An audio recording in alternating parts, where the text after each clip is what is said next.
Terrence wants to know, can you make a video on how to wrap aero bars and base bars on TT or tri bikes? It's actually easier to wrap bars on these bikes than on road bikes in my opinion, because you don't have to deal with big shape changes in the bar or wrap around the brake hoods. Keep in mind that like with most things on the bike, there's more than one way to get the job done and do it well. With that said, here's how I do it. Let's start on the drive side. Take your tape and cut off the left corner of the end of the tape. This will help to get the tape off to a smooth start.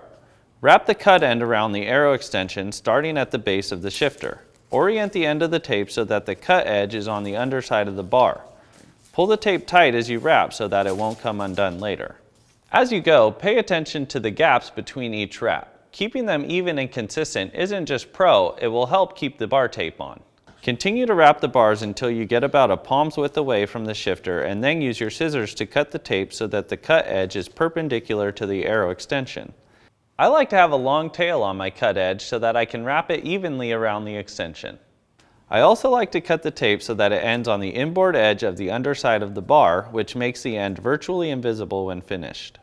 Cut a section of electrical tape or finishing tape that is longer than you think it needs to be and apply it to the edge of the tape so that the electrical tape begins on the underside of the bar and is flush with the cut edge of the bar tape. Now, pull the tape snug as you wrap the electrical tape around the edge of the finishing tape. I like to do 3 laps of finishing tape. I always avoid pulling the finishing tape tight on the last lap around so the tension doesn't pull the tape apart when the glue gets soft on a hot day. Be sure to end your finishing tape where you started on the underside of the bar. Once again, this not only looks pro, but will help the tape from coming undone later. Repeat the process on the drive side base bar.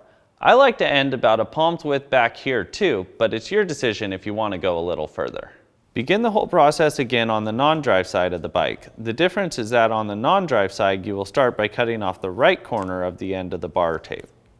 This will ensure that both sides of your bike will look like a mirror image of each other when you are finished.